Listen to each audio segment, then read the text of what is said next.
Bismillahirrahmanirrahim.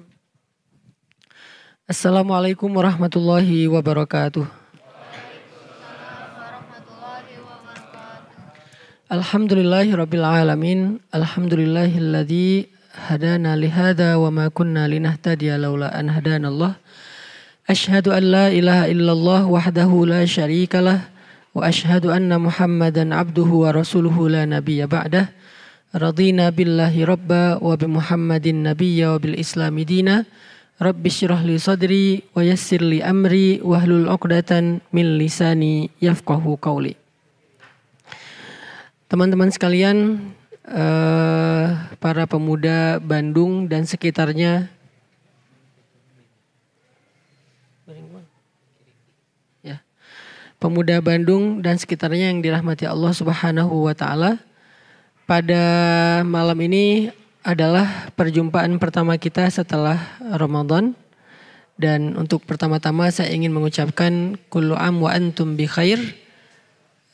Taqabbalallahu minna wa minkum salihal a'mal. Semoga ibadah-ibadah yang kita kerjakan di bulan Ramadan menjadi ibadah yang akan memudahkan segala urusan kita sepanjang tahun ke depan. Teman-teman, dalam halaqah ataupun kajian nongkrong di masjid kita pada malam ini, pertama-tama saya ingin merefresh semangat dan niat kita bahwa duduk di dalam majelis ilmu atau nongkrong di masjid seperti ini adalah salah satu bentuk tajdidul iman, memperbaharui iman. Salah satu bentuk dari recharging iman, nge-recharge kembali iman kita kepada Allah Subhanahu wa taala. Karena al-imanu yazidu wa yanqus, iman itu naik turun, sehingga ketika kita membiarkan iman itu enggak dicas dalam beberapa waktu, maka iman yang lemah, iman yang sedang turun itu akan berpengaruh kepada amal kita. Jadi modal beramal itu bukan fisik, bukan waktu, bukan juga harta. Bukan fisik, bukan waktu, bukan sekedar memiliki kelebihan harta. Bukan itu modal amal. Jadi ada orang yang gak sanggup ke masjid, itu bukan karena dia lemah fisiknya. Ada orang yang tidak sanggup baca Al-Quran bukan karena dia gak punya waktu. Ada orang yang gak sanggup untuk memberi makan anak yatim bukan karena dia gak punya harta. Ada orang yang gak sempat untuk melakukan sholat berjamaah bukan karena dia sibuk dan dia lagi banyak kerjaan. Tetapi semua kebaikan yang tidak bisa dilakukan itu sebabnya karena imannya sedang lemah. Kalau imannya lagi kuat, maka keterbatasan fisik tidak akan menjadi excuse. Saya sering cerita, ada orang yang datang ke masjid bolak-balik, padahal fisiknya lemah. Misalnya kakek-kakek yang rumahnya jauh dari masjid, yang tenaganya sudah mulai lemah, bahkan kakinya gemetar untuk berjalan. Di beberapa masjid di Bandung ada yang untuk masuk ke dalam masjid harus naik tangga yang lumayan tinggi, kayak Masjid Al-Murabbi misalnya di daerah Setrasari, atau Masjid Istiqomah, atau Masjid Ukhuwah ya. Jadi untuk masuk ke dalam masjid dia harus naik tangga. Tapi kakek ini selalu istiqomah ke masjid walaupun fisiknya lemah. Sedangkan kita anak muda yang fisiknya kuat, yang insya Allah gak akan gemetaran kaki kita kalau naik tangga, ternyata gak sanggup ke masjid seistiqomah kakek ini. Itu menjadi bukti penyebab dari kita tidak beramal bukan soal kuatnya fisik, tapi soal iman. Begitu juga dengan masalah keluangan waktu, masalah kelapangan rezeki, dan lain-lain. Faktor-faktor yang saya sebutkan tadi itu bukan alasan utama seseorang tidak baik dalam beramal. Alasan utama dan yang paling mempengaruhi amal kita itu adalah kondisi iman. Sehingga kalau kita ingin lebih baik lagi dalam amal solih, ingin lebih sempurna lagi dalam ibadah, hal yang harus kita lakukan adalah kita harus rajin-rajin charging iman, memperbaharui iman. Dan charging iman yang paling baik itu dengan cara duduk di dalam majelis ilmu ataupun mendengar nasihat-nasihat yang baik. Itulah kenapa majelis ilmu itu penting dan diadakan secara rutin. Kenapa banyak banget sih kajian-kajian keislaman? Bukan sekedar untuk nambah wawasan sebetulnya. Karena kalau sekedar untuk nambah wawasan, kita bisa baca sendiri. Kalau sekedar untuk nambah wawasan, kita bisa nonton YouTube. Tapi efek kepada hati dan iman itu beda dengan kita duduk di dalam majelis ilmu. Apalagi kita datang dengan persiapan yang baik. Sebelum datang ke majelis ilmu, mandi dulu misalnya. Memang ngaruh Ustadz, ngaruh. Sama kayak kita datang Jumatan dalam keadaan udah mandi, udah bersih-bersih, pakai pakaian yang baik. Kecuali buat teman-teman yang memang gak mungkin melakukan ini. Karena datang ke majelis ilmu sambil pulang kuliah, pulang kerja, it's okay. Tapi buat kita yang mungkin masih bisa, maka kita persiapkan sebaik mungkin hadir dalam majelis ilmu dengan outfit terbaik, dengan kondisi yang nyaman, udah segar, udah mandi, udah relax, bahkan pakai parfum. Karena itu adab duduk dalam majelis ilmu itu memakai parfum agar malaikat di sebelah kita nyaman, termasuk teman yang di sebelah kita. Nah, ini adalah adab yang membuat nanti ilmu itu akan berpengaruh kepada keimanan kita. Kalau cuman sekedar untuk dapatin wawasan, teman-teman udah pasti seringlah mengakses konten-konten di YouTube ataupun di platform-platform sosial media yang lain. Teman-teman bisa aja baca sendiri di Google atau di e-book kalau nggak baca buku yang hard copy. Tapi majelis ilmu punya keajaiban lain dari sekedar berbagi wawasan. Dia ada keberkahan di dalamnya. Yang kita tahu hadisnya, ketika orang berkumpul untuk mencari ilmu dan berzikir kepada Allah, maka malaikat akan menaungi mereka dan berselawat untuk mereka. Itu enggak didapatkan di dalam cara-cara yang lain selain duduk di dalam majelis ilmu. Ternyata iman juga berpengaruh bukan hanya kepada amal kita, tapi iman juga berpengaruh kepada perilaku kita.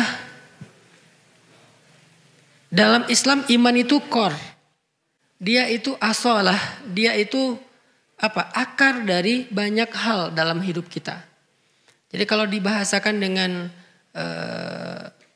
alam tara kaifa daraballahu masalan kalimatan thayyibah kasyajaratin thayyibah asluha itu dari kata asal itu dari bahasa Arab jadi bahasa Indonesia asal itu artinya pokoknya atau akarnya. Asluha sabit, akarnya asalnya sangat kuat. Apa akar yang sangat kuat ini? Kata ulama tafsir, iman. Jadi sebuah pohon, maka kekuatan itu terletak kepada akar. Kalau akarnya kuat, gimana pun angin mengguncangkan pohon itu, menggoyangkan pohon tersebut, maka pohon itu tidak akan roboh atau tumbang karena akarnya kuat. Akar itu juga yang akan memberikan nutrisi kepada seluruh pohon itu, mulai dari batangnya, dahannya, daunnya, buahnya, dan seterusnya. Dari akar. Makanya yang pertama Allah bahas asluha, akarnya, yaitu iman. Ini bahasa analogi atau permisalan di dalam Al-Quran. Kalau kita misalnya memiliki akar iman yang ditanam di dalam hati itu dengan kondisi yang baik, maka insya Allah akar ini akan menyerap ilmu, akan menyerap zikrullah, akan menyerap energi-energi yang baik, akan menyerap semua nutrisi yang baik, lalu disebarkan ke seluruh diri kita dan kehidupan kita. Saya nggak bilang tubuh kita ya, karena hati yang dimaksud di sini bukan organ. Maka akar ini akan mengalirkan, akan menyebarkan nutrisi kebaikan ke seluruh diri kita dan kehidupan kita. Tapi begitu akar ini keropos, begitu akar ini rusak, begitu akar ini nggak kuat, lemah karena cuma satu akar, maka kondisi diri kita dan kehidupan kita juga akan berpengaruh kepada yang tidak baik. Itulah kenapa iman itu harus di-refresh. Dia berpengaruh bukan hanya kepada amal solih atau ibadah. Dia bahkan berpengaruh kepada perilaku kita. Kayak gimana maksudnya Ustadz? Iman mempengaruhi behavior, perilaku kita, akhlak kita. Nabi SAW bersabda, "Man kana yu'minu billahi wal yaumil akhir, falyakul khairan aw liyasmut." Man kana yu'minu billahi wal yaumil akhir fal yukrim dhaifah.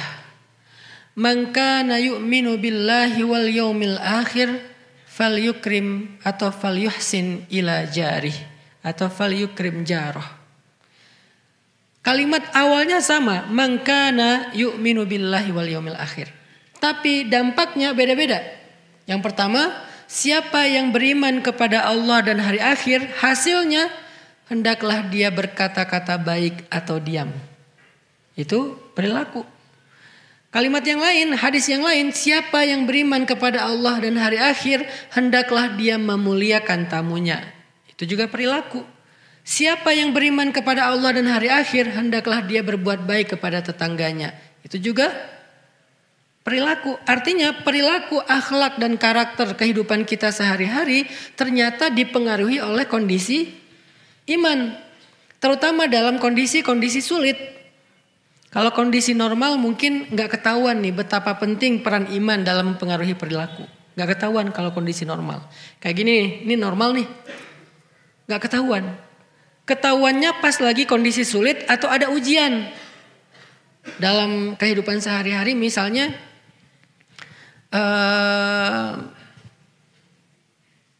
perilaku kita di dalam rumah itu sangat dipengaruhi oleh iman. Seorang suami kepada istri, sesabar apa suami kepada istri tergantung iman.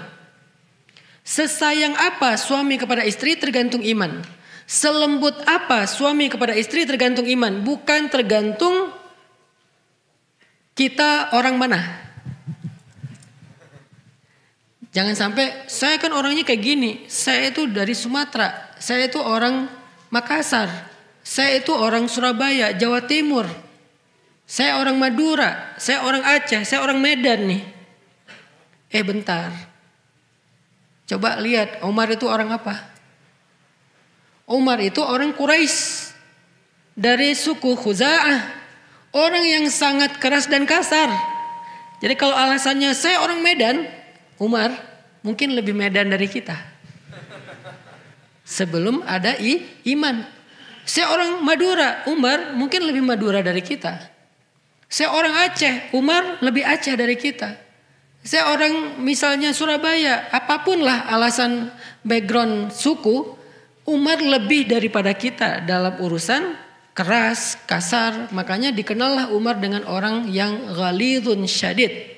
Orang yang kasar dan keras. Atau mungkin kehidupan kita di masa lalu. Saya emang anak jalanan. Saya tinggal di terminal. Saya gaulnya di jalan. Orang jalan emang kayak gini. Umar itu lebih jalan daripada kita. Sebelum ada iman. Tetapi setelah iman, dia menjadi orang yang paling lembut terhadap istrinya di rumah. Dan kita mendengar kan kisah bagaimana Umar dimarahi istri diam aja. Padahal jin, kalau Umar lewat satu jalan, dia pasti nggak akan lewat lagi jalan itu selama-lamanya selama bau tubuh Umar, harumnya, wanginya tubuh Umar itu tercium oleh jin di jalan itu, nggak akan lewat tuh jin, saking takutnya sama Umar. Kan sahabat sama jin macam-macam ceritanya ya, nggak kayak KKN ya, lebih ngeri lah. Sama Dauh, sama siapa lagi itu mah, ada jin yang dikejar sama sahabat sampai jin itu lompat ke pagar dan jatuh. Gak ada kan film kayak gitu? Jin dikejar sahabat, loncat pagar, kesandung jatuh. Ada jin yang apa istilahnya tuh? Dilipat-lipat sama sahabat, kayak dilecekin sama sahabat. Kalau bahasa orang Jawa diuyel-uyel sama sahabat, ada yang digituin. Ada jin yang dipukul sama sahabat sampai buta matanya. Kalau Umar gak usah fisik. Aroma tubuhnya Umar aja jin udah lari. Saking takutnya jin sama Umar. Kok takut? Apa sih yang ditakuti dari Umar? Ghalidun syadid, kasar dan kerasnya Umar. Bukan hanya iman ya. Kalau iman kenapa gak Abu Bakar yang kayak gitu? Karena Abu Bakar secara iman kita tahu gak ada tandingannya di antara umat Islam setelah Rasulullah kan. Kalau ditimbang kalau ditimbang iman Abu Bakar di satu timbangan, kemudian iman kaum muslimin sepanjang sejarah dari zaman Nabi sampai sekarang di timbangan yang lain, maka iman Abu Bakar itu lebih berat. Jadi pastinya kalau karena alasan kesolehan, Abu Bakar udah lebih soleh daripada Umar pastinya. Walaupun sama-sama soleh. Apa yang ditakuti oleh jin dari Umar yang tidak dialami oleh Abu Bakar, tidak dialami oleh Utsman, tidak dialami oleh sahabat-sahabat yang lain. Itu tadi, bahkan Khalid aja gak ngalamin. Khalid gak gitu sama jin. Jin takut sama Khalid tapi gak segitunya. Khalid bin Walid. Siapa lagi jagoan-jagoannya Nabi? Sa'ad bin Abi Waqqas. Siapa lagi? Banyaklah keren-kerennya sahabat. Pastinya Ali bin Abi Thalib. Ali sebetulnya juga sangat ditakuti jin. Jin mengambil jarak dari Ali itu sekian jauh. Tapi Umar aroma aja ditakutin sama jin. Kenapa? Saking ghalidun syadid, saking keras dan kasarnya Umar, itu jin aja takut dengan kerasnya Umar. Gak bisa mungkin kita jabatan tangan sama Umar aja, tangan kita remuk dan Umar gak sengaja. Oh kenapa? Sampai ada yang patah, saking kerasnya dan kuatnya Umar. Jin takut banget tuh. Tapi orang kayak gini di rumah dimarahin istri, diam aja. Kenapa? Karena iman. Karena Nabi yang nyuruh gitu. Bersikap lemah lembutlah kamu kepada pasanganmu, kepada perempuan. Sehingga ketika perempuan marah, maka Umar bin Khattab akhlaknya terhadap istrinya menjadi baik karena iman di dalam hatinya. Begitu juga dengan perilaku yang di luar rumah. Mulai dari tetangga, mulai dari tamu, mulai dari dan seterusnya. Seperti yang kita pernah dengar kisah. Ada sahabat Ansor yang menyambut tamu di rumahnya. Dengan menghidangkan makanan satu-satunya yang dia punya. Yang bahkan dia dari siang belum makan. Anak-anaknya belum makan kan? Pas malam tamu itu datang ke rumah mereka hidangkan makanan yang hanya cukup untuk satu orang dewasa. Dihidangkan kepada orang tersebut. Lalu tamu itu merasa gak enak hati, ini gimana makannya? Tuan rumah kok gak makan? Terus ini makanannya cuma sedikit. Cukup gak kalau saya makan nanti tuan rumah jadi gak makan misalnya. Akhirnya yang punya rumah memadamkan lampu di rumahnya. Lalu menemani tamu ini makan dengan cara kecap-kecap seolah-olah ikut makan sampai tamu ini kenyang. Kok bisa ada yang berperilaku kayak gitu kepada tamu yang bahkan gak dia kenal. Kalau tamu itu teman lama mungkin beda cerita. Kalau tamu itu adalah misalnya saudara atau keluarga dekat beda cerita. Ini tamu gak dikenal. Sesama mukmin doang nih modalnya. Sesama orang yang beriman. Kok bisa kayak gitu? Karena mukmin itu diantara mereka adalah ikhwah. Innamal mu'minuna. Sesungguhnya orang yang beriman itu bersaudara. Jadi dia perlakukan lebih daripada saudara biologisnya. sehingga dia bisa berperilaku seperti itu kepada tamu. Apa dasarnya? Iman asluha sabit. Iman itu mempengaruhi perilaku banget.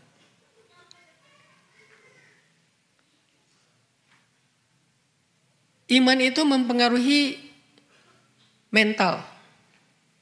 Kalau yang pertama tadi iman mempengaruhi amal solih. Yang kedua iman itu mempengaruhi perilaku. Yang ketiga iman itu mempengaruhi mental.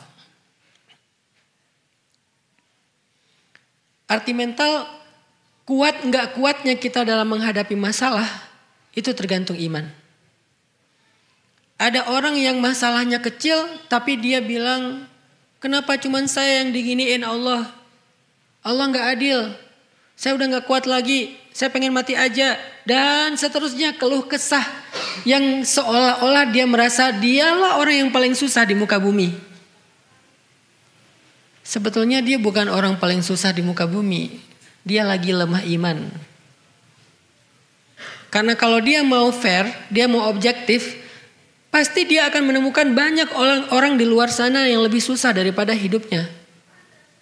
Kehidupan mereka lebih susah daripada kehidupannya tuh banyak di luar sana. Kalau kita mulai sedikit melihat keadaan orang yang di bawah kita, itu nggak perlu susah payah kita untuk menemukan mereka. Ada di mana-mana dan mereka lebih susah daripada kita dalam urusan kehidupan. Sehingga kita nggak layak mengeluh kalau mereka aja nggak ngeluh gitu. Sehingga kita nggak boleh berputus asa kalau mereka aja masih berusaha. Sehingga kita nggak boleh menyerah kalau mereka aja masih berjuang. Karena mereka lebih susah dari kita.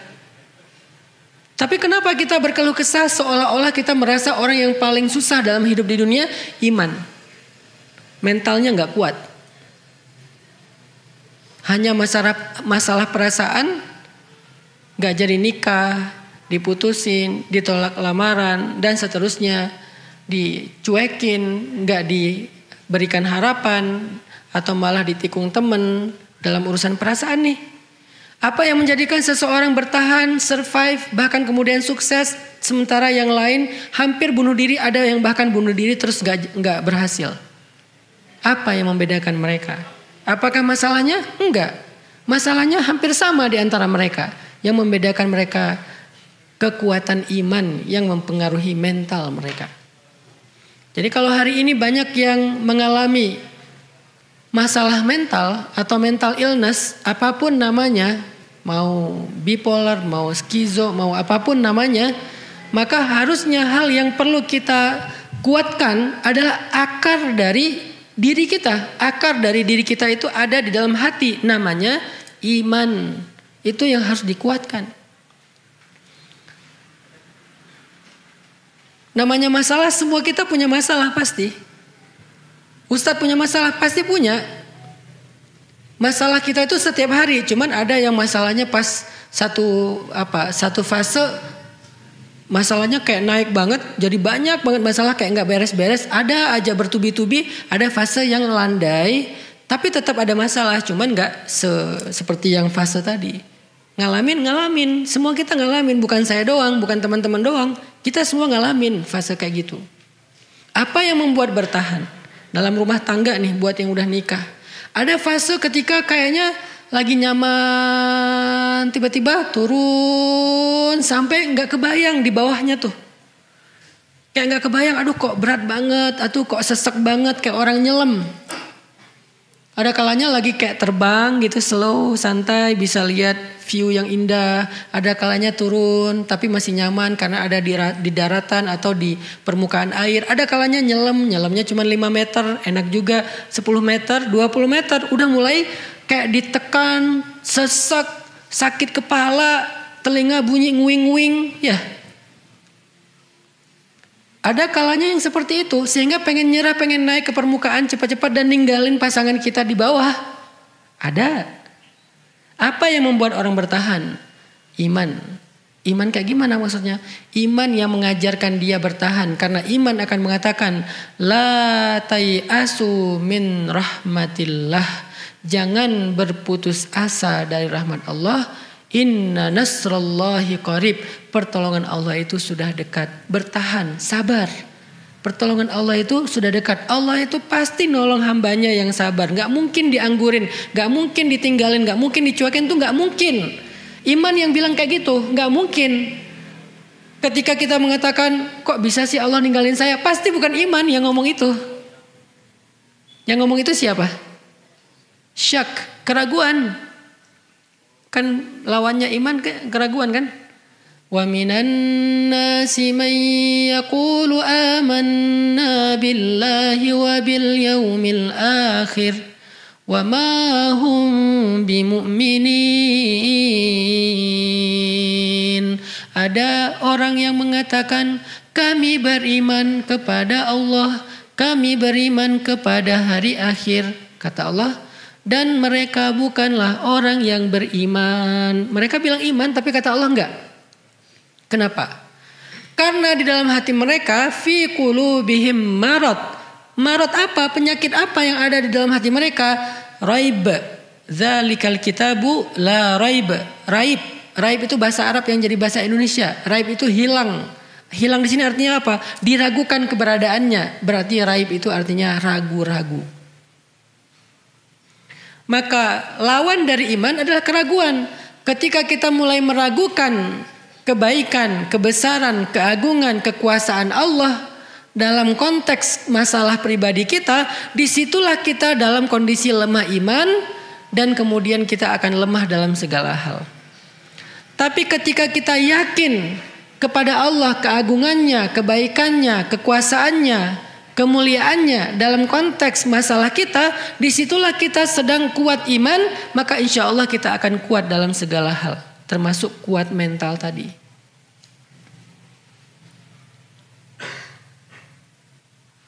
Yang pernah saya alamin itu salah satunya adalah ujian dalam masalah keluarga misalnya. Itu kalau misalnya nggak kuat itu udah selesai. Tapi karena kita bertahan, pokoknya saya nggak akan pernah ninggalin pasangan saya. Pokoknya saya nggak akan berhenti untuk memberikan nafkah terbaik kepada pasangan saya. Gimana pun cara berjuangnya, mau berdarah-darah, mau kayak gimana, terus bertahan. Dan setelah beberapa waktu, Allah yang menentukan waktunya, bukan kita ya. Jangan sampai saya akan bertahan tapi dengan syarat setahun. Setelah setahun berarti ini salah Allah nih. Kan saya udah sabar. Bukan kita yang menentukan waktunya. Makanya ketika para sahabat bertanya, mata nasrullah, kapan datangnya pertolongan Allah? Allah tetap gak jawab besok. Allah tetap gak jawab nanti malam. Allah tetap gak jawab besok pagi atau kapan waktu yang spesifik, yang jelas gitu. Enggak. Allah bilangnya ala inna nasrullahi qarib. Udah dekat. Kenapa bahasanya dekat? Enggak disebutin aja dekat itu berapa lama lagi sih? Sejam? Sehari? Sepekan? Enggak. Karena Allah pengen kita belajar yakin sama Allah. Bukan bertransaksi sama Allah. Kalau Allah bilang angkanya, kita akan bertransaksi. Oke, ya udah saya sabar ya, sehari kan? Tapi karena Allah bilang sebentar lagi, ya udah Allah lebih tahu deh kapan waktunya. Saya ikutin aja flow-nya. Jadi iman yang akan menuntun kita, berbisik kepada kita, memberikan nutrisi dan kekuatan kepada kita dengan kalimat-kalimat iman. Ala inna nasrullahi qarib. La haula wala quwata illa billah. La haula itu bukan kalimat orang yang sedang kaget. La haula wala quwata illa billah. Bukan. La haula kalimat orang yang pasrah. Saya udah gak kuat, saya gak ada daya. Tapi saya masih punya Allah yang maha kuat dan maha kuasa. Saya udah gak kuat nih. Saya gak ada daya upaya nih. La haula wala quwata. Saya gak punya daya, saya gak punya kekuatan. Wala quwata. Illa tapi billah. Saya masih punya Allah. Itu yang membuat kita bertahan. Saya gak bisa ngeharapin siapa-siapa nih. La ahli wala ashabi wala jari wala nas kullu nas fil ard. Saya nggak bisa berharap ke siapa-siapa, nggak keluarga saya, nggak tetangga saya, nggak sahabat saya. Terus gimana dong kalau saya nggak bisa berharap ke siapapun? Hasbiyallah. Bukankah cukup bagi saya Allah? Ini yang dibisikin oleh iman kepada kita sehingga kita memiliki kekuatan mental dalam menghadapi masalah kita, teman-teman. Insya Allah kita lanjutkan nanti setelah selesai sholat isya. Barakallahu fikum. Bismillahirrahmanirrahim. Teman-teman yang dirahmati Allah Subhanahu wa taala, kita lanjutkan pembahasan tentang iman. Karena ini adalah pertemuan pertama kita setelah Lebaran, saya berharap prolog ini bisa menjadi penyemangat buat kita untuk selalu hadir dalam kajian-kajian kita ke depannya. Bukan hanya di Masjid Nurul Falah, nanti juga kita adakan kalau memang sudah waktunya, sudah siap di pesantren Cilengkrang, kemudian juga di masjid-masjid yang lain. Kita tadi membahas bagaimana iman itu mempengaruhi amal kita, ibadah kita, termasuk kayak orang yang bersedekah. Orang yang bersedekah itu berapa jumlah sedekahnya itu tergantung iman. Kalau dia yakin sama hadis Nabi, iman itu kan artinya yakin dan percaya ya. Kalau dia percaya kata Nabi, demi Allah tidak akan berkurang harta karena sedekah. Semakin dia yakin dengan kalimat itu ya semakin dia sedekahnya semaksimal yang dia bisa, walaupun tetap ada fikihnya. Jangan sampai kita memberikan sesuatu yang menjadi hak waris kita, menjadi hak keluarga kita, sampai kemudian keluarga kita kelaparan, kecuali dengan seizin mereka. Kayak cerita sahabat tadi ya, yang ngasih makan kepada tamu dengan seizin istrinya. Tapi kalau enggak dengan seizin istrinya, dia zalim kepada keluarganya. Yang jadi pelajaran adalah kadang-kadang kita punya kelebihan rezeki pun tapi merasa sayang untuk diberikan. Dan kita merasa kalau udah sedekah itu uang kita berkurang. Kenapa orang merasa kalau sedekah uangnya berkurang? Karena dia ragu akan dikembaliin gak nih sama Allah. Cuman gak bisa ngomong. Yang berbicara di situ hatinya. Lisan kita gak mungkin bilang Allah ngembaliin gak uang saya. Gak mungkin. Tapi kita kan berkomunikasi dengan Allah lewat hati juga. Kadang-kadang dengan lisan kita berkomunikasi dengan Allah, tetapi hati kita sebaliknya, innallaha la yanzuru ila aswarikum wala ila a'malikum walakin yanzuru ila qulubikum. Allah itu berkomunikasi dengan kita bukan dengan fisik dulu, bukan zahir dulu, tapi hati kita. Jadi kalau lisan kita bilang amanna, hati kita bilang ragu, maka Allah bilang wa ma hum bimu'minin. Kenapa kita kayak ragu-ragu mau sedekah? Karena kita pikir ini dibalikin gak ya, dibalikin gak ya? Buktiin deh, buktiin sendiri. Saya gak akan minta nih pakai apa, sini kasih, saya gak akan minta gitu. Buktiin sendiri-sendiri aja deh. Karena kita masing-masing punya cara sendiri, buktiin aja sendiri. Gimana kalau kita ngasih, gak lama tuh, gak lama, cepet banget. Berapa jumlahnya? Jangan tanya saya, Allah lebih tahu. Saya nggak berani menjanjikan angkanya karena bisa dikonversi dalam bentuk angka, bisa dikonversi dalam bentuk kehidupan, bahagia, hidayah, bisa juga untuk keluarga, anak kita, dan yang lebih baik lagi dikonversinya di akhirat. Jangan semuanya pengen diambil di dunia, terus akhirat kita sisanya apa? Kan kita nggak hidup sekali doang teman-teman. Kita hidup tuh 2 kali, mati yang sekali, hidup 2 kali. Dan dalam kehidupan kita di akhirat, kita juga butuh bekal seperti kehidupan di dunia. Tapi karena kehidupan di dunia ini kita gak lama, bekalnya gak banyak-banyak amat. Sedangkan kehidupan akhirat lama, susah. Udah gak bisa ikhtiar lagi. Di dunia kita masih bisa ikhtiar nih. Di akhirat kita tinggal make yang di dunia. Udah gak bisa diikhtiarkan lagi. Itulah kenapa butuh bekal akhirat. Jangan semuanya pengen dihabisin di dunia. Kali 700 kali lipat. Kita sedekah 1.000 pengen balik 700.000. Kok baliknya cuma 100.000? Kan 600.000-nya di akhirat. Karena kita butuh di akhirat itu lebih banyak daripada butuh di dunia. Kecuali di akhirat ada lapangan pekerjaan. Masih ada proyek-proyekan, masih bisa dagang. Masalahnya di akhirat gak ada itu. Adanya cuma nikmat dan kesusahan. Orang yang nikmat artinya dia mendapatkan rahmat Allah dan Allah merahmati dia karena amal-amal dia. Ini biar lengkap nih kalimatnya.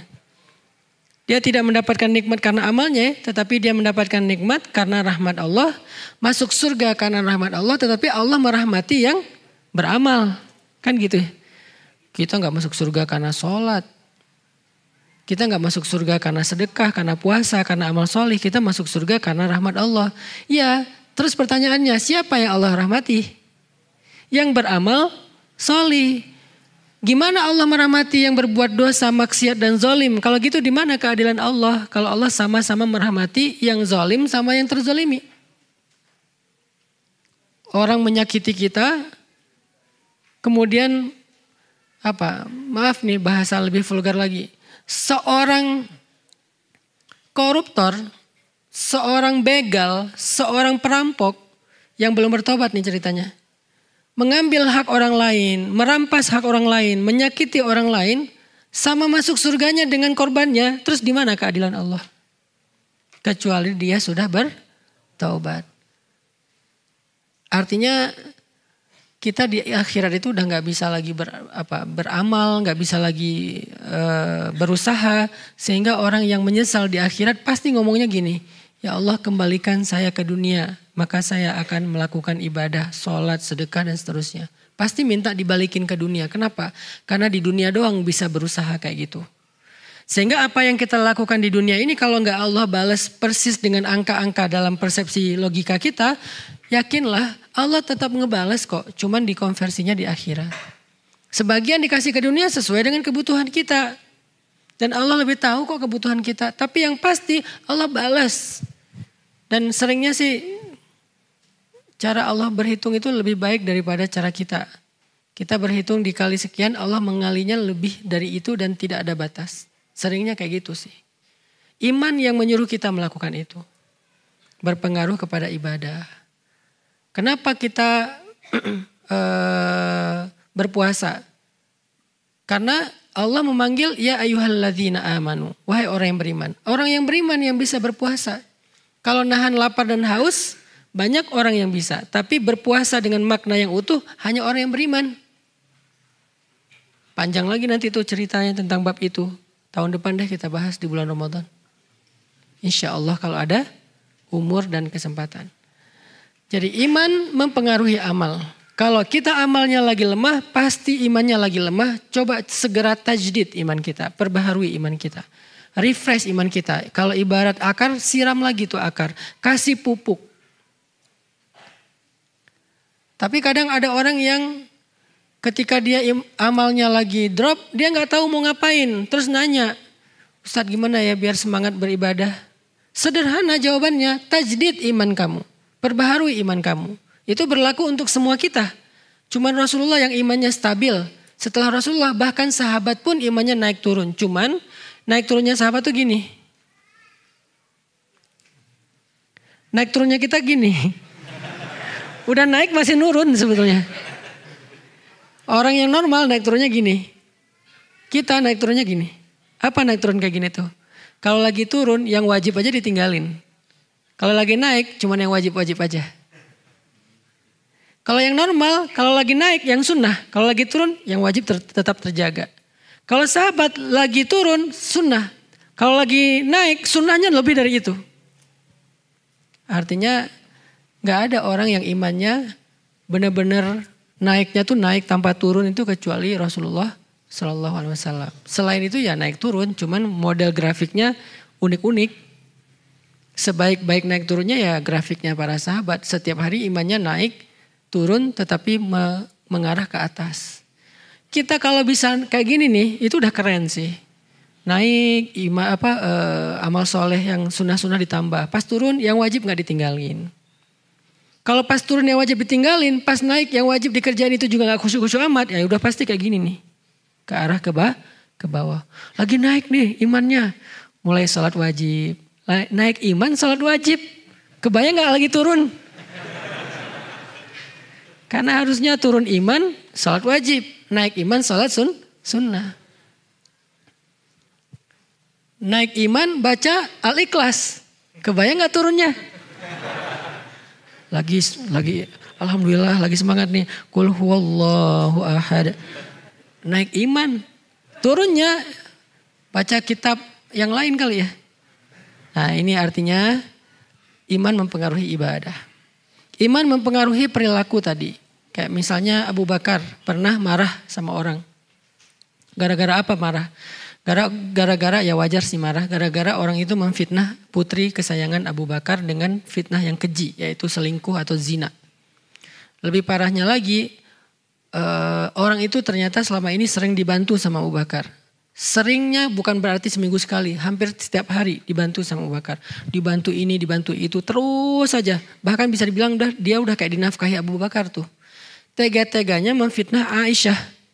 Marah Abu Bakar, sumpah demi Allah saya gak akan bantu dia lagi. Wajar sih, kalau kita mungkin lebih dari itu. Karena anaknya difitnah. Ternyata turun ayat menegur Abu Bakar. Apakah kamu gak suka jika Allah memaafkan kesalahanmu? Maka maafkanlah. Kalau pengen dimaafin sama Allah. Langsung pas dengar ayat itu Abu Bakar mengatakan bala ya Rob, bala ya Rob. Tentu ya Allah saya suka kalau saya dimaafkan. Kalau dosa saya diampuni maka saya akan maafkan. Pulang ke rumah ngambil semua yang baik-baik. Gandum terbaik, korma terbaik, apalagi roti terbaik diambil. Baju terbaik dibawa ke rumah orang tersebut, dia hadiahkan, dia sedekahkan, dia bilang kalau kamu butuh apa-apa bilang ke saya, mulai hari ini saya akan memberikan kamu kebaikan 2 kali lipat daripada sebelumnya. Apa yang membuat Abu Bakar mampu memaafkan bahkan kemudian berbuat baik kepada orang tersebut? Iman. Iman gimana? Iman percaya dengan perintah Allah, dengan seruan Allah di dalam Al-Quran dan tidak ada di dalamnya kecuali kebaikan. Allah yang nyuruh. Allah yang nyuruh maafin, udah maafin. Kalau Allah bilang jangan maafin ya nggak maafin. Ini kita kebalik, yang Allah suruh apa? Perangi, yang Allah suruh cegah, yang Allah suruh hindari, malah kita bela. Yang Allah suruh sayangi, malah kita abaikan. Ini kan kebalik, makanya hidup kita susah, hidup kita banyak keanehan. Sekarang penyakit muncul macam-macam penyakit. Karena kita membiarkan apa yang Allah marah. LGBT, korupsi, kriminal, anak muda di jalan bawa senjata tajam, nebas siapapun yang dia temui menjadi kebanggaan. Parah pokoknya. Sehingga butuh ada dakwah kayak gini, ngajak anak muda balik ke masjid. Sebelum pandemi kan udah mulai agak melandai nih kriminalitas ya. Gak ada begal segala macam kan ya. Tapi gara-gara 2 tahun gak ada pengajian, gak ada solusi selain pengajian dan masjid. Peraturan gak bisa, susah. Makanya selain mengandalkan pemerintah, mengandalkan aturan penegak hukum, salah satu yang perlu sangat diandalkan selain itu juga adalah masjid dan dakwah. Pembinaan umat. Tapi kalau pembinaan umat ini malah dicurigai, dihalang-halangi, dibubarkan. Nah ini berarti dia gak ada niat baik untuk Indonesia. Dia membiarkan Indonesia semakin kelam. Butuh tajdid iman. Karena perilaku itu tergantung iman. Di jalan kenapa sekarang banyak adegan orang ribut. Keserempet dikit ribut. Motor nabrak mobil lari. Kan mobil susah ngejar. Dia gak percaya kalau kita nabrak mobilnya lecet, dia rugi 20.000 beli kumpon, kita akan dibalas sama Allah senilai itu. Mungkin lebih dari itu kalau dia doanya lebih parah. Rugi ya Allah saya 20.000, balikin 2 juta. Kan ngeri tuh. Saya pernah keserempet naik motor yang bawa asisten saya. Karena mobil di depan yang bawa ibu-ibu, mungkin dia juga terlalu dekat, gimana-gimana kita yang nabrak, kita yang salah lah ya. Tiba-tiba nabrak pakai ban depan kan, cuman ngegores-gores biasa lah, pakai kumpon yang putih nggak usah yang merah juga beres sebetulnya. Tapi si ibu minta KTP, mana KTP-nya? Bu, saya tanggung jawab, kalau perlu saya cariin kumpon sekarang nih. Enggak, saya minta KTP, buat apa? Takut masnya lari. Kalau lari, saya tadi udah lari. Kalau mau lari saya udah lari. Ibu gak bakal ngejar saya. Orang saya naik motor macet lagi tuh daerah Setiabudi. Gak mungkin ibu bisa ngejar saya kalau mau lari. Saya bisa lari dari tadi. Saya berhenti karena saya gak mau nanti Allah mengambil dari hak saya yang lebih gede dari ini. Saya takut sama Allah saya bilang. Akhirnya dia tahu kalau saya ustadz. Akhirnya minta maaf udah beres damai. Rugi kan. Harusnya udah saya ganti tuh. Ujung-ujungnya ganti sendiri kan. Kena ceramah. Artinya iman itu menahan kita dari marah, dari mengambil hak orang lain. Iman menahan kita dari mencuri, Dan iman itu bukan wawasan agama, teman-teman. Tolong kita jadikan sesuatu yang garis bawahi. Kok bisa tuh ada ustadz, kok bisa ada penceramah, kok bisa ada orang yang ilmu agamanya banyak tapi melakukan hal yang aneh-aneh sekarang? Mereka punya wawasan tetapi mereka bermasalah dengan iman. Karena wawasan agama tidak selalu berbanding lurus dengan iman. Bisa jadi orang yang wawasannya pas-pasan, imannya lebih tinggi daripada orang yang wawasannya tuh lekoh banget ilmu syariatnya. Sering teman-teman yang udah hijrah kayak gini, bisa jadi ibadah teman-teman saya yakin jauh lebih dahsyat daripada ibadah saya. Itu bukan bisa jadi, pasti itu. Karena pas baru hijrah ngerasa banyak dosa, pengen menebus masa lalu, akhirnya ibadahnya dipol-polin, gaspol. Sedangkan saya atau ustadz mungkin ngerasa udah sering beramal. Mungkin ya. Akhirnya ya santai aja kita. Buktinya apa? Kalau lagi umroh tuh. Kalau lagi umroh saya selalu kalah sama jamaah saya. Kita ngerasa setahun berapa kali umroh. Jamaah kita ngerasa mungkin umrohnya seumur hidup cuma sekali. Kebayang gak tuh beda spiritnya. Sehingga akhirnya jamaah saya setiap hari cium hajar aswad. Setiap hari tawaf 5 kali. Setiap waktu sholat dia tawaf. Kemudian khatam Al-Quran selama 10 hari di sana. Pas lagi umroh. Pas saya dengar lagi di ruang makan kan kita suka ngobrol tuh. Alhamdulillah Ustaz hari ini cium hajar aswad. Oh Masya Allah ibu. Perasaan saya udah berapa kali umroh belum pernah. Kenapa Ustaz kalah sama dia? Karena ilmu agama tidak selalu berbanding lurus dengan iman. Makanya yang kita lagi belajar di sini bukan wawasan. Teman-teman kalau mau dapat ilmu agama lebih bukan belajar ke saya, belajar ke Ustaz Abdul Somad, belajar ke Ustaz Ali Hidayat, belajar ke Gus Baha. Ini kan orang-orang yang fakih dan alim di bidang agama. Kalau saya cuman seorang dai bisa ngajak untuk nge-refresh iman, semangat iman tentang kebesaran Allah. Karena kita belajar iman, biar naik nih iman kita. Kalau iman naik insya Allah amal, perilaku, mental menjadi lebih baik. Jadi teman-teman jangan heran ya kalau misalnya ada ustadz apapun namanya kiai atau habib. Dia orang yang tahu banget ilmu agama halal haram kok melakukan hal yang aneh. Itu dia punya wawasan tetapi tidak punya iman. Itu juga sangat kita sayangkan. Makanya yang kita coba duduk dalam majelis ilmu itu tujuannya pengen belajar iman. Belajar iman itu isinya apa Ustadz? Belajar kebesaran Allah. Udah itu aja. Saya gak mau memperluas pembahasan kemana-mana. Saya gak bahas tentang fikih. Karena fikih akan mudah ketika kita beriman. Fikih terasa jadi beban dan berat kalau iman kita lemah. Kenapa 13 tahun di Mekah fikih belum terlalu kompleks? Ayat-ayat syariat belum turun kecuali sedikit sekali. Kenapa? Karena sahabat sedang dibina dulu imannya selama 13 tahun. Begitu nanti sampai ke Madinah hijrah, turun ayat syariat, ini boleh, ini gak boleh, ini halal, ini haram, ini lakukan, ini tinggalkan. Semuanya menjadi mudah buat mereka hasil dari kekuatan iman selama 13 tahun. Tapi kalau dibalik fasenya, baru belajar langsung, baru masuk Islam langsung, lakukan ini, berat, gak akan kuat. Muncullah, Islam mah beban. Saya gak berani hijrah, belum siap. Saya belum siap untuk ini, belum siap untuk itu. Yang belum siap itu bukan apa-apa, imannya yang belum siap. Maka yuk kita belajar iman, supaya buruan bisa siap. Kenapa ada orang yang meninggalkan satu pekerjaan, yang orang lain itu menginginkan pekerjaannya? Karena di dalamnya ada syubhat. Kalau karena di dalamnya ada syubhat, orang lain kok mau yang syubhat? Karena iman. Iman yang membuat dia berani dan mengambil resiko untuk meninggalkan pekerjaan yang penghasilannya besar karena di dalamnya ada syubhat atau yang haram. Sedangkan yang lain yang imannya lemah atau mungkin belum punya iman, dia tidak melihat itu. Buat dia mana yang menguntungkan dan menghasilkan, bukan mana yang baik dan diridhoi Allah. Buat kita yang gak baik, gak diridhoi Allah itu bukan rezeki. Jadi kalau ada istilah bukan rezeki kita, itulah yang bukan rezeki kita. Mana yang bukan rezeki kita? Yang haram. Itu bukan rezeki kita. Kalau ada yang halal kita hilang, itu bukan, narasinya bukan, ini bukan rezeki kamu. Bukan. Narasinya Allah mau mengganti dengan yang lebih baik dengan ini. Yang bukan rezeki kita itu yang haram, udah itu aja. Jangan sampai kita berpikir ketika kita kehilangan sesuatu memang bukan rezeki saya. Rezeki kita itu. Tapi kalau kita sabar, Allah pengen mengganti yang lebih baik.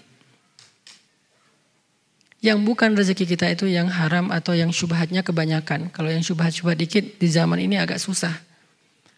Itu pilihan pribadi. Tetapi kalau pilihan dalam bahasa dakwah, kita nggak boleh terlalu memberatkan seperti itu.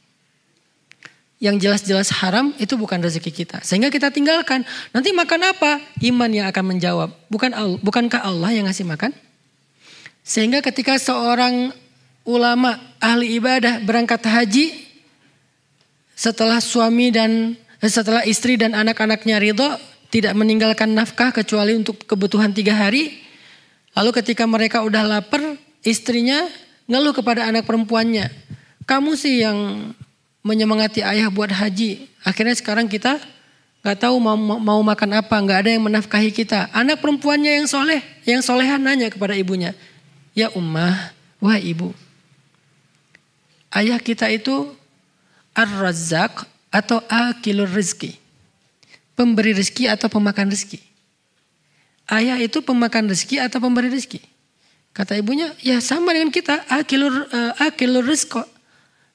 Rizki. Dia pemakan rezeki. Sama dengan kita. Bukan Razzaq, bukan pemberi rezeki. Kalau gitu wahai ummah, pemakan rezeki telah pergi. Tetapi pemberi rezeki tidak akan pernah meninggalkan kita. Ini kalimat iman yang membuat seseorang kuat. Yang saya sering kali bilang, kenapa Ustadz berangkat ke Mesir padahal gak punya modal apa-apa. Bahkan gak bawa uang serupiah pun. Iman yang mengatakan ke saya, yang ngasih saya makan di Indonesia dengan yang ngasih saya makan di Mesir, Allahnya sama. Berangkat aja. Tapi setelah ikhtiar maksimal ya. Ikhtiar ngumpulin duit, akhirnya ada duit habis buat pakai beli visa dan tiket. Udah gak ada lagi sisa. Ya udah berangkat karena udah azam, sudah ikhtiarnya maksimal. Fa idza faraghta fansab wa ila rabbika farghab. Iman yang nyuruh kita teman-teman. Memaafkan, iman yang nyuruh kita. Menyambung silaturahim yang terputus, iman juga yang nyuruh. Kalau pakai hawa nafsu dan ego nih, nggak bakal kita kayak gitu. Misalnya pakai ego nih, ada keluarga besar karena silaturahim kan berlakunya dalam keluarga kan. Ada keluarga kita, apa sepupu atau paman atau ponakan atau ipar atau siapapun lah keluarga besar. Ada yang kita nggak srek sama dia, terus sempat ribut, udah gitu putus hubungan. Nggak ada di grup keluarga besar, kemudian nggak pernah chat, nggak mau tahu, kalau lebaran nggak mau ketemu, dan seterusnya lah, terputus. Kita orang yang merasa marah sama dia ngerasa nggak akan rela saya nyambung silaturahim sama dia. Dia jahat banget sama saya, jahat sama keluarga saya, jahat sama ibu saya, jahat sama istri saya. Pokoknya saya udah nggak nganggap dia lagi nih. Keluarga. Tapi karena ada hadis qudsi di mana Allah berfirman ketika amal manusia dinaikkan kepada Allah setiap hari Senin dan hari Kamis dan setiap pagi dan petang. Maka kemudian Allah berfirman, amhilu hadzain hatta yastaliha. Anziru hadzain hatta yastaliha. Tahan amal 2 orang ini sampai mereka berdamai. Kalau mereka masih terputus silaturahim, amal mereka tergantung antara langit dan bumi. Kalau mereka wafat, meninggal dalam keadaan silaturahimnya masih terputus, maka amalannya akan berguguran, tidak bernilai di mata Allah. Karena kita yakin dengan itu, kita paksakan diri kita, kita lawan ego kita datang menyambung orang yang memutuskan kita di antara keluarga. Sil man qata'aka, sambunglah orang yang memutuskanmu. Jadi silaturahim itu bukan bertamu, teman-teman. Lagi ngapain? Lagi silaturahim. Bukan itu silaturahim. Kenapa silaturahim itu pahalanya gede banget? Karena bukan sekedar bertamu. Kalau sekedar bertamu pahalanya gede, mudah banget ya. Silaturahim itu amalan istimewa karena emang susah. Apa silaturahim itu? Silman qata'aka, sambunglah yang memutuskan. Tapi di sini maksudnya keluarga ya, bukan yang lain. Saya pengen silaturahim sama kamu. Itu nggak ada hadisnya tuh. Nggak boleh loh kita memutuskan silaturahim. Sering kan kayak gitu ya. Pas diputusin bilang, nggak boleh memutuskan silaturahim loh. Emang lo siapanya gua? Sepupu bukan, adik bukan, paman bukan ya. Kan orang lain. Di situ nggak berlaku silaturahim. Kalaupun berlaku dalam kebaikan, bukan dalam masalah pacaran, berlakunya ukhuwah, islahu dzatil bain, bukan silaturahmi. Silaturahmi berlakunya dalam keluarga. Kepada siapa objeknya? Bukan yang lagi nyaman, yang nggak nyaman itulah objeknya. Kalau silaturahim hanya memilih yang nyaman-nyaman, itu bukan sedang menyambung yang terputus, itu sedang menjaga persaudaraan. Bagus juga, cuman bukan hadis silaturahmi. Silaturahmi itu atau silaturahim itu hadisnya silman qata'aka, sambung yang memutuskanmu. Datang kita ke dia, walaupun dia yang memutuskan kita. Setelah datang ternyata dia nggak membuka pintu, minimal tanggung jawab kita sudah tertunaikan. Sehingga amal kita terangkat kepada Allah. Tinggal amal dia yang tergantung di antara langit dan bumi. Kita mah enggak. Tapi kalau kita nahan ego, kita menjaga ego, maka dua-duanya tergantung di antara langit dan bumi.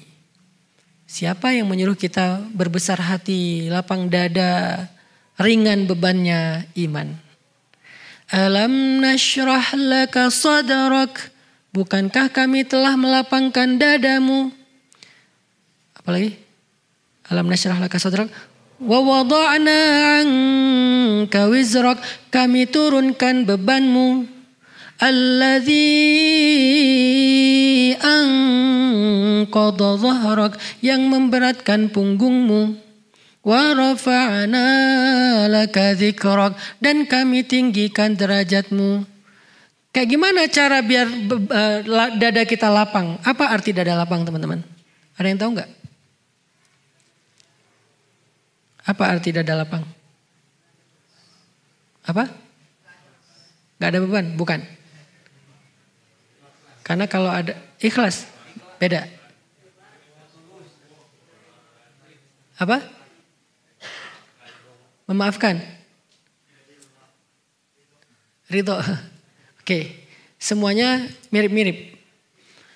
Dada lapang itu artinya di dalam hati kita muat kesalahan-kesalahan orang lain dan tidak membebani kita.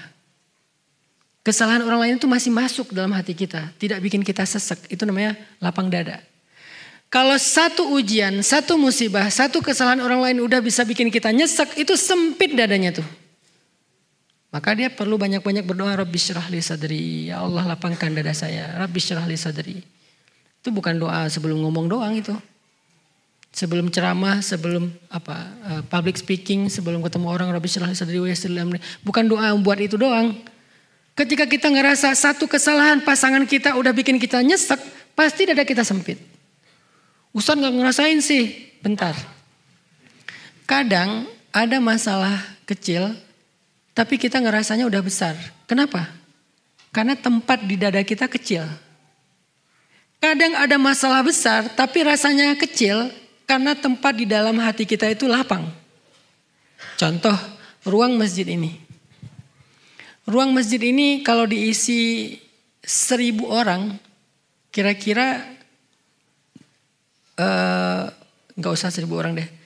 Diisi 100 orang ruang masjid ini. Diisi 100 orang kira-kira rasanya gimana? Nyaman atau sempit? Ini kira-kira berapa orang sini? Lebih kan 100? Sempit gak? Sempit. Kalau sempit tuh duduknya gini. Ini masih bisa duduk lapang, santai. Oke, gak usah 100 orang. 50 orang, sempit gak masjid ini? Bisa selonjoran gak? Kalau 50 orang. Bisa tidur? Bisa. Disardenin aja gini. Dijajar, di soft. Bisa. 100 orang aja sebetulnya masih bisa tidur. Kalau pakai ukuran soft ya. Tapi mungkin agak ngepas. Coba sekarang kita ambil ruangan toilet. Diisi 50 orang. Ternyata masalahnya bukan berapa besar dan kecil masalah, tetapi berapa besar ruang di dalam hati kita. Kalau hati kita selapang-lapangan bola, sekian banyak masalah, sekian banyak ujian, sekian banyak kesalahan, masih kerasa lapang, bukan masalah besar. Tapi karena hati kita sempit, sesempit toilet, 2-3 masalah itu udah sesek tuh.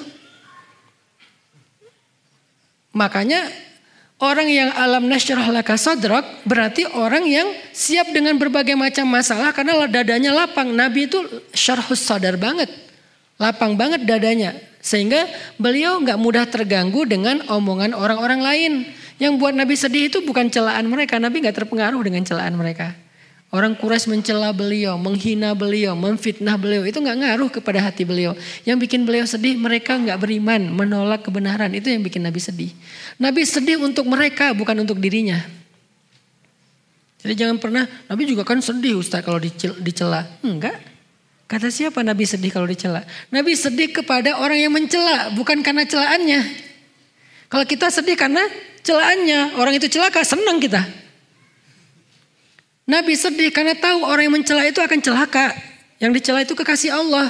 Dan Allah tuh gak ridho banget kekasihnya dicela. Sama kayak kita, kekasih kita dicela, keluarga kita, orang yang kita sayangi dicela. Kita gak ridho, apalagi Allah. Nabi takut itu sama orang itu.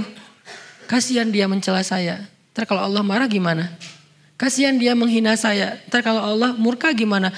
Nabi kasihan sama dia, makanya sedih. Bukan karena beliau dicela. Jadi jangan pakai dalil Nabi juga kan sedih kalau dicela. Enggak sedih Nabi itu kalau dicela. Kok bisa sih Nabi nahan? Kok bisa sih Nabi kuat dengan semua perilaku enggak nyaman di sekitarnya? Karena syarhus sadar, lapang dada Nabi itu. Bagaimana Nabi kok bisa lapang dadanya? Baca satu surat sebelum surat itu. Surat Ad-Duha. Ma wadda'aka rabbuka wa ma qala. Allah enggak pernah ninggalin kamu. Itu modalnya ya, yakin iman. Alam yajidka yatiman fa'awa wa wajadaka dhallan fahada wa wajadaka ailan fa'aghna. Itu iman. Jadi surat Ad-Duha Allah lagi ngajarin Nabi tentang iman, percaya, berserah sama Allah. Hasilnya surat Al-Insyirah atau Asyarah, lapang dada. Menjadi ringan beban di punggungnya. Kita belum apa-apa udah kebeban.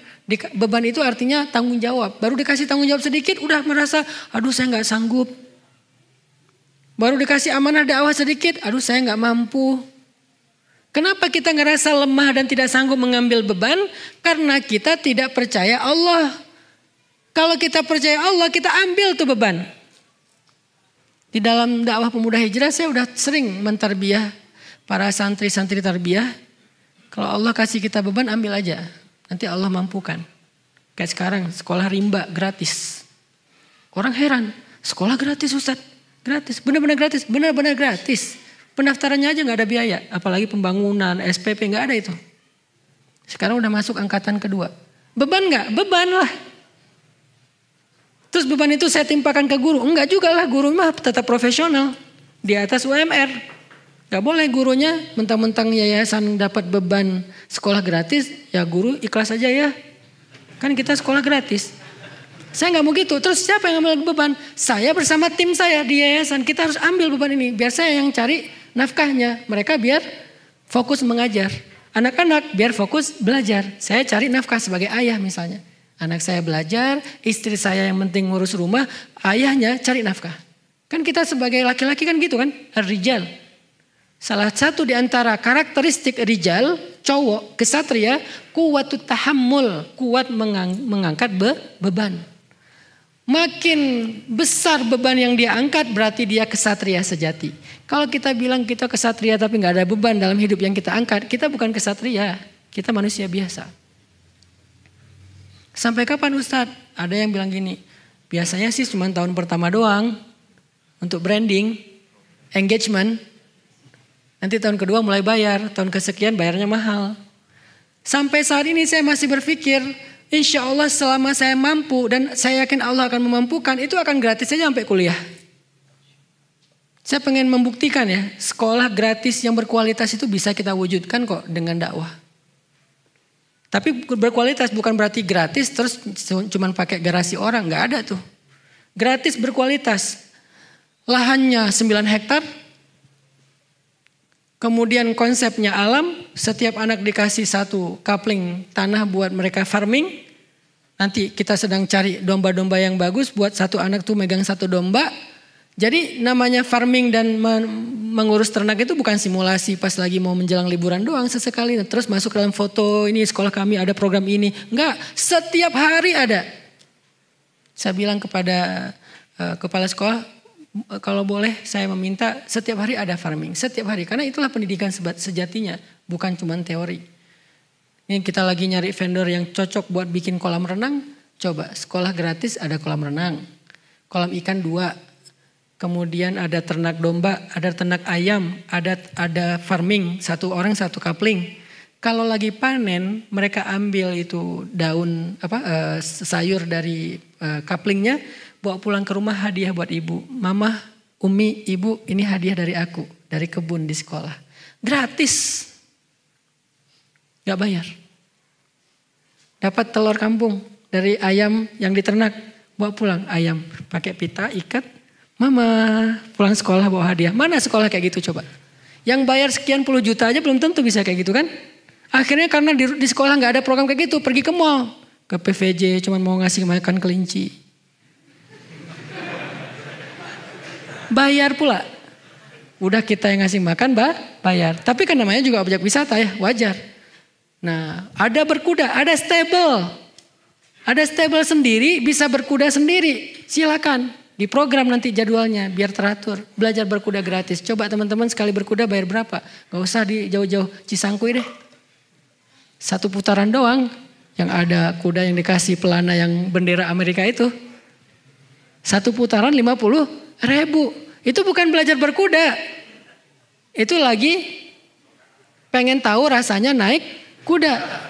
Gak jadi bisa berkuda. Kalau di kita emang dilatih sama seorang pelatih berkuda sampai anak-anak ini harapannya kelas 6 SD nanti target saya. Mereka itu udah bisa berkuda dengan gallop, udah canter, udah lari. Udah benar-benar bisa berkuda. Karena itu bukan atlet ya, itu skill wajibnya cowok. Khususnya cowok, kalau cewek sunnah boleh. Kalau bisa lebih bagus, gak bisa gak apa-apa. Cowok harus. Berenang harus bisa berenang. Gratis. Itu namanya beban. Kok Ustaz ngambil kayak gitu sementara finansial pemuda hijrah juga gak gede-gede amat. Belum tentu siap sekian tahun. Saya punya keyakinan kalau kita udah ambil beban, Allah akan kuatkan. Kekuatan pundak kita ini tergantung beban yang kita pikul dalam konteks agama. Sehingga kalau kita gak berani ngambil beban ya kita selamanya ngerasa belum siap, belum mampu, gak bisa dan seterusnya. Begitu kita ambil beban tiba-tiba sanggup. Itu yang saya lakukan dalam keluarga. Ketika ada keluarga misalnya saudara, ipar, sepupu dan seterusnya ada kebutuhan apa, kita coba ambil bebannya. Ya udah nggak apa-apa nanti biar saya aja. Emangnya saya punya, belum tentu saya kelebihan harta juga. Tapi setelah itu Allah ganti. Ternyata ngeri gantinya tuh. Apa yang membuat kita mau mengambil beban teman-teman? Iman. Makanya belajar iman ini kunci segala sesuatu. Emang akar kehidupan dan diri kita. Asluha sabit. Kalau udah asluha sabit, far'uha fis sama. Nanti dahannya menjulang sampai ke langit. Tu'ti ukulaha kullahinin biizni rabbiha. Buah dan daunnya akan lebat sekali dan memberikan hasil setiap waktu dengan izin Allah. Itu efek dari akar iman. Jadi belajar iman itu penting. Gara-gara belajar iman, kita akhirnya jadi berani melakukan hal-hal yang orang lain gak berani. Kita jadi mampu melakukan hal-hal yang orang lain gak mampu. Termasuk tadi masalah mental. Kita bertahan dengan hal yang orang lain gak bertahan. Aku gak habis pikir kok dia kuat ya, kok dia sabar ya. Iman, siapa dia? Bilal. Sampai orang-orang Quraisy pun bertanya. Aku takut dia akan mati. Ketika lagi nonton live streaming Bilal disiksa. Ada viewers yang komen, aku takut dia mati. Terus viewer yang lain nanya, siapa yang kamu maksud? Yang lain yang tadi pertama bilang, aku takut Umayyah yang mati, bukan Bilal.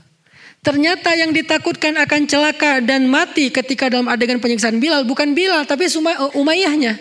Kok bisa Umayyah yang ditakuti, yang dikhawatirin, yang dikasihani? Karena terlihat Umayyah yang menyiksa Bilal, dia yang tersiksa. Umayyah menyiksa Bilal tapi yang tersiksa Umayyah sendiri. Capek dia nyiksa Bilal. Bilalnya tidak terlihat kayak keberatan atau merasa terbeban atau apa. Walaupun sakit ya, tetapi dia tidak terlihat di matanya, di pandangan matanya bahwa dia itu benar-benar tersiksa, enggak. Tapi dia kuat dan menikmati siksaan itu walaupun berdarah, sakit, dia berteriak tapi dia menikmati. Bahkan dia selangkah pun enggak mau memberikan kepada Umayyah apa yang Umayyah minta. Apa modal Bilal bertahan seperti gunung. Sampai orang-orang mengatakan, sekarang aku baru tahu laki-laki itu bukan dilihat dari penampilannya, tetapi laki-laki itu dilihat dari ketabahannya. Dan aku baru tahu sekarang Bilal lebih kuat dari semua laki-laki sempurna yang ada di Mekah. Jadi gunung, teguh banget, tabah banget. Apa modalnya? Kita tahu jawabannya. Kalimat ahadun ahad, ahadun ahad. Iman kepada Allah. Itu yang bikin Bilal bertahan. Jadi kalau kita mau ngambil Bilal sebagai model, inspirasi, teladan kita agar kita bertahan, ya berarti kuatin ahadun ahadnya. Iman, belief, percaya, thikoh, berharap sama Allahnya. Itu modal banget loh teman-teman, modal banget. Jadi sebelum kalian belajar sains, belajar ilmu apapun, bahkan ilmu agama dalam bentuk wawasan, belajar ini dulu. Sehingga kalau kalian udah belajar iman, apapun setelahnya akan menjadi kebaikan. Belajar sains setelah iman, nanti jawabannya kalimat responnya adalah, ekspresinya adalah hadza min fadli rabbi. Subhanaka rabbana ma khalaqta hadza batila. Jadi responnya adalah Allahu Akbar. Itu respon orang yang mengerti sains setelah iman. Tapi orang yang mengerti sains tapi nggak ngerti iman, responnya adalah ini adalah fenomena alam. Kalimat fenomena alam. Dia lebih mending pakai kalimat itu daripada memuji Allah. Padahal ini bukan fenomena alam doang. Ya, tetapi di atasnya ini kebesaran Allah. Ini kebesaran Allah. Sekecil apapun penemuan saintis yang dia dapatkan, maka dia akan mengatakan ini kebesaran Allah, ini kebesaran Allah. Karena biasanya orang kalau nggak ngerti iman, dia akan mengatakan, wah ini teori ilmiahnya begini, ini fenomena alam, ini terjadi karena ini. Penjelasannya detail, tapi dia lupa ada siapa di balik semua itu. Kita kalau lagi takjub sama Instagram dan Facebook, kita pasti nggak lupa dong sama foundernya yang membuat platform secanggih ini. Kalau kita takjub sama teknologi Tesla dan seterusnya, kita nggak lupa dong sama foundernya yang membuat teknologi canggih masa depan seperti ini. Ada helikopter, ada mungkin mobil listrik, ada nanti bentar lagi taksi terbang, ada apa segala macam, banyak lah. Kita kalau takjub sama misalnya sebuah platform jual beli yang bikin banyak orang jadi orang kaya kayak Amazon, kita takjub juga pasti sama foundernya. Artinya kenapa kita nggak lupa sama Jeff Bezos, Elon Musk, Mark Zuckerberg dan seterusnya? Karena kita tahu mereka sebelum kita paham mereka itu nggak terputus dari karya mereka. Maka karya Allah yaitu ciptaannya nggak akan terputus dari Robnya. Ini nggak terjadi tanpa Allah. Sebagaimana Facebook nggak ada tanpa si Mark. Sebagaimana Tesla nggak ada tanpa misalnya Elon. Sebagaimana misalnya si Microsoft nggak ada tanpa Bill Gates. Amazon nggak ada tanpa Jeff dan seterusnya. Kita yakin itu. Kenapa giliran alam kita bilang ini fenomena alam seolah-olah terjadi secara kebetulan dan tidak ada orang di balik, tidak ada zat di baliknya. Kita kagum banget sama karya-karya kecil manusia, kita kurang kagum sama karya besar yang Maha Pencipta. Itu iman. Makanya belajar iman dulu sebelum apapun. Jadilah mukmin dulu. Termasuk jadi pengusaha, apalagi pengusaha, modalnya iman banget itu. Kalau nggak karena modal iman, kemungkinannya satu, dia nggak akan bertahan. Kemungkinan kedua, kalau dia sukses, dia akan jadi orang yang sombong dan lupa diri. Kalau belum sukses nggak akan bertahan, setelah sukses lupa diri dan sombong. Tapi kalau dia beriman sebelum sukses, dia akan bertahan sampai dia sukses. Kalau setelah sukses, dia menjadi orang yang paling bermanfaat untuk orang lain dan tidak lupa kepada Allah. Hadza min fadli rabbi. Belajar iman. Bagaimana cara kita belajar iman, teman-teman? Belajar iman duduk dalam majelis ilmu, mendengarkan nasihat-nasihat tentang Allah. Jadi kita nongkrong ini lagi ngomongin siapa nih? Ngomongin Allah. Kita nggak ngomongin artis, kita nggak ngomongin tentang berita yang lagi viral, kita nggak ngomongin tentang diri kita lagi ngomongin tentang Allah. Itu tujuan kita duduk dalam majelis ilmu. Semua tema saya bisa dibilang itu sebetulnya tema akidah. Cuman dalam konteks-konteks yang berbeda. Jomblo fisabilillah itu akidah banget itu. Kok bisa Ustaz? Kan ada statementnya. Serahkan aja hatinya kepada Allah. Biar Allah yang menggenggam hatinya. Jadi jangan kamu yang genggam. Putusin, udah gitu serahin sama Allah. Itu kan ilmu akidah. Karena akidah itu solusi. Iman itu solusi. Kalau bukan karena kita yakin sama Allah, gak berani juga kita mutusin ya. Nanti kalau jadi sama yang lain gimana? Nanti kalau dia berubah pikiran gimana? Allah yang menjaga hatinya. Tapi terjadi Ustadz setelah diputusin jadi sama yang lain. Artinya Allah memang pengen ngasih kamu yang lebih baik dari dia. Emang kamu lebih tahu dari Allah? Allahu ya'lamu wa antum la ta'lamun. Allah lebih tahu dan kamu gak tahu. Mana? Ya sabar. Kapan? Ala inna nasrullahi qarib. Bentar lagi tunggu. Lagi disiapin yang terbaik. Kamu juga persiapkan diri biar gak jomplang gitu. Dia udah baik, kamunya gak benar. Kasihan dia. Kamu udah baik, dia belum siap. Kasihan kamu, lagi disiapin sama Allah. Ada waktunya nanti. Memang bisa Ustaz. Saya mah yakinnya 100% bisa, itu udah pasti itu. Teori akidah itu udah gak ada 1%, 0,0 sekian persen pun gak ada keraguan. 100% benar udah. Lebih benar daripada kita yakin batu dilempar ke langit, jatuh ke bumi secara gravitasi. Lebih dari itu.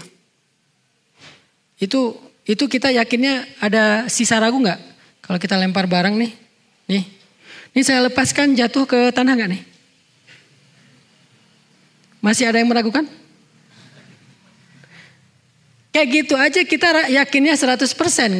Gara-gara gaya gravitasi. Harusnya kepada Allah kita lebih yakin daripada kepada gravitasi. Berarti gak boleh ada keraguan secuil pun. Yakin banget.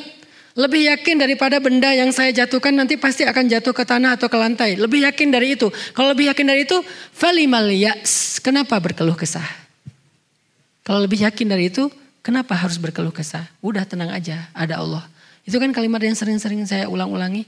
Jadi kajian saya dari 2015, apapun judulnya, sebetulnya substansinya itu ilmu tentang akidah. Cuman saya gak suka membahasnya dengan teori rububiyah, uluhiyah, asma, sifat. Kenapa? Karena saya ingin menyederhanakan dan membuatnya mudah untuk kita pahami. Kalau mau bahas kayak gitu bisa.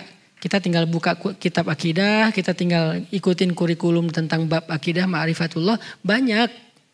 Dan kita juga dulu waktu di pondok 6 tahun belajar itu. Terus di Al-Azhar belajar itu juga. Tapi kenapa nggak dibahas kayak gitu aja? Kalau dibahas kayak gitu segmentasi saya bukan orang yang baru hijrah dan baru mau hijrah. Tapi segmen saya udah lama belajar akidah dan mereka nggak butuh dakwah saya. Yang butuh dakwah saya orang yang pengen pulang ke Allah tapi nggak tahu jalan. Mereka tuh pengen pulang sama Allah tapi nggak tahu jalan. Jalan yang ditunjukin sama yang lainnya itu nggak kebaca sama mereka, ribet. Baca mapnya tapi saya nggak ngerti nih mapnya nih apa. Mereka butuh map yang sederhana tapi sampai. Itu kan. Sehingga kita sederhanakan bahasanya. Kebayang gak teman-teman pakai mobil yang di dashboard atau head unitnya itu bahasa Cina. Ada kan yang mobil build up tuh. Bahasa Jepang, bahasa Cina. Mau mencet oke aja kita bingung. Mana nih oke-nya? Kita cari yang paling kecil. Biasanya oke kan 2 huruf tuh. Cari yang simbol-simbolnya sederhana. Klik. Ternyata itu cancel. Bisa juga kayak gitu. Artinya karena kita gak ngerti kita gak bisa pakai. Makanya butuh penterjemah yang bisa menerjemahkan ilmu yang sangat luas, yang sangat istimewa ini dalam bahasa yang sederhana. Ilmunya gak sederhana sih. Teorinya gak sederhana. Tapi harus ada terjemah yang sederhana. Itu yang kenapa saya bicara akidah dalam bahasa yang sederhana. Nanti kita bahas Asma'ul Husna misalnya. Gimana cara memahami Al-Quddus dalam konteks anak muda. Gimana memahami Al-Wahhab dalam konteks daily life kita. Gimana memahami tentang Al-Malik dalam konteks kehidupan sehari-hari kita. Itu kan memahaminya tentang akidah. Cuman pembahasannya yang harus praktis. Jadi ada action orientednya. Harus bisa langsung diamalkan. Jadi yuk sama-sama kita duduk dalam majelis ini ke depan. Nanti saya serahkan kepada pemuda hijrah. Mau diadakan 2 minggu sekali atau sebulan sekali. Di hari apa cocoknya, karena sekarang karena udah mulai normal mungkin weekend saya lebih banyak di luar. Semalam jam 3 ya Niko ya, kita baru datang dari Aceh. Ngapain Ustadz ke Aceh? Mau support dakwah Ustadz Amri, karena di Aceh mau bikin kayak pemuda hijrah tapi namanya Akrab. movement anak muda. Saya support datang ke Aceh. Sekaligus silaturahim keluarga dan sahabat-sahabat. Setelah ini misalnya kemana lagi. Itu haknya sahabat-sahabat saya, teman-teman kita yang ada di luar Bandung. Karena kita lebih fleksibel, kita bisa weekdays. Mau weekend silahkan nanti ke pesantren. Jangan hanya karena ada kajian saya, ada kajian yang lain juga. Ketika dibuka hadir. Oh belajar sama Ustadz Aslam, belajar sama Ustadz Imam, belajar sama Ustadz siapa lagi. Karena kita insya Allah punya banyak guru-guru yang akan mengajarkan kita. Belajar tahsin dan Al-Quran sama Syekh Yazin. Sehingga nanti kita terus mengasah iman kita. Kalau bisa pas belajar kayak gitu, minta nasihat iman aja sedikit. Karena belajar tahsin pun ada iman. Apalagi belajar Al-Quran ya. Kan banyak ayat-ayat iman tuh. Belajar syariat pun harus dengan iman. Kalau enggak kita enggak akan sanggup menjalankan syariat. Syariat berkurban bentar lagi. Kalau enggak pakai iman pasti itu berat tuh. Tapi beli handphone ringan itu. Handphone iPhone 14 bentar lagi keluar. Yang katanya di belakang juga udah bisa ada touchscreen-nya di belakang. Berapa harganya? Yang paling murahnya 18 juta. Oh murah banget loh. 18 juta.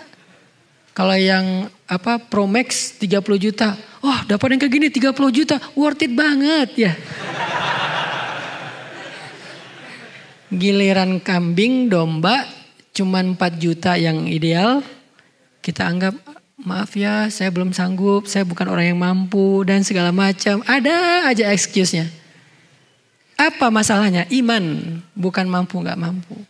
Tapi kalau kita yakin bahwa domba atau sapi yang kita kurbankan di Idul Adha itu nggak mungkin sia-sia, nggak akan mengurangi harta kita, udah itu mah ringan banget. Justru yang mengurangi harta kita itu membeli urusan dunia itu kurang harta kita, benar-benar kurang. Apalagi elektronik, saat beli aja udah berkurang.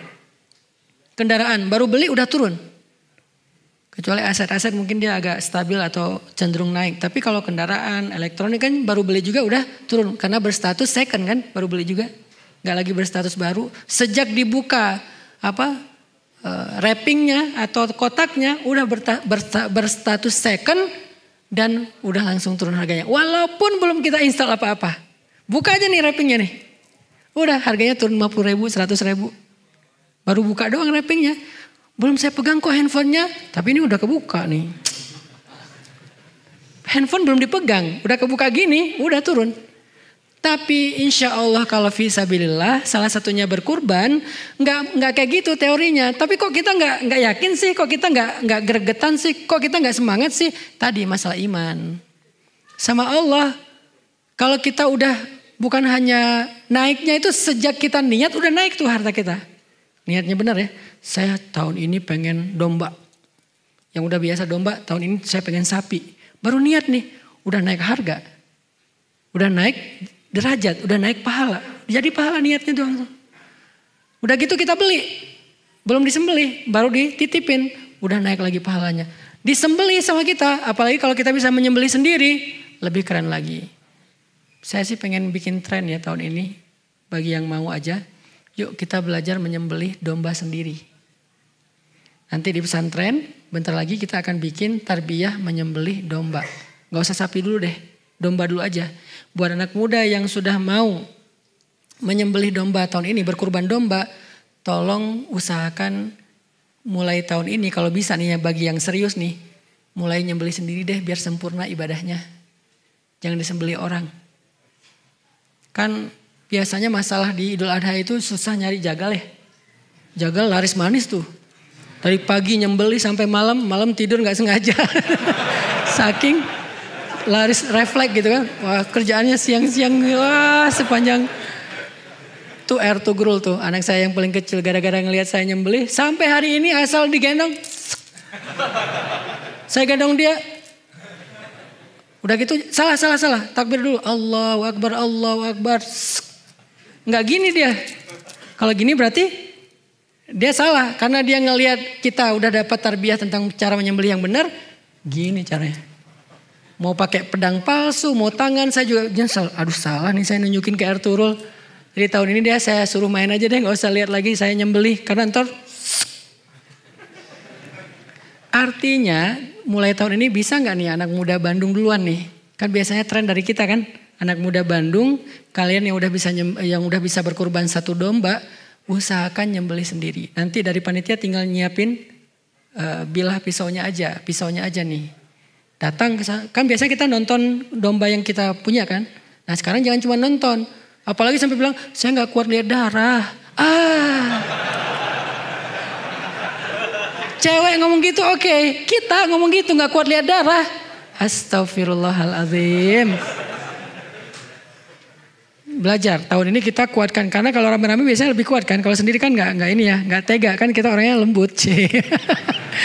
Kalau rame-rame insya Allah lebih berani. Nah kita nanti akan, tapi ikut tutorial dulu, jangan asal-asalan nanti menzalimi dan menyakiti hewan sembelihan. Latihan dulu, nanti di pesantren kita bikin pelatihan menyembelih yang syar'i, yang sunnah, yang tidak menyakiti, yang membuat dagingnya tidak mengandung kolesterol karena darahnya habis semuanya. Insya Allah sehat dimakan juga, karena syariat itu pasti baik. Karena kita nggak menjalankan syariat dengan baik, makanya kita penyakitan ya.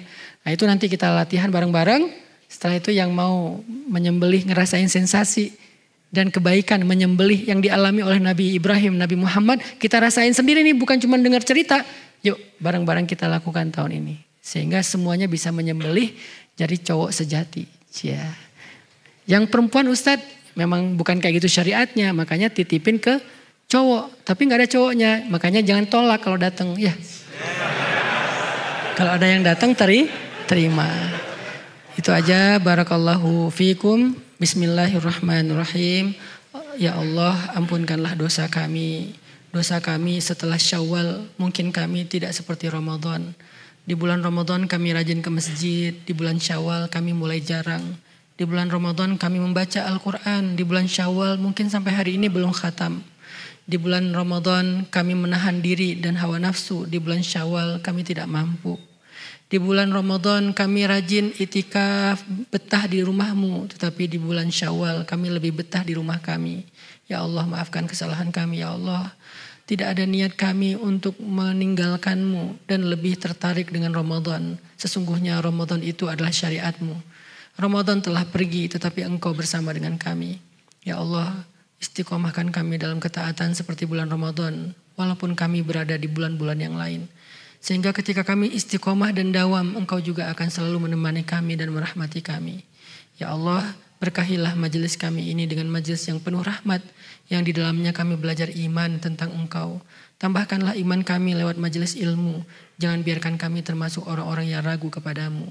Rabbana atina fid dunya hasanah wa fil akhirati hasanah wa qina adzabannar. Walhamdulillahirabbil alamin. Subhanakallahumma wa bihamdika asyhadu an la ilaha illa anta astaghfiruka wa atubu ilaik. Assalamualaikum warahmatullahi wabarakatuh.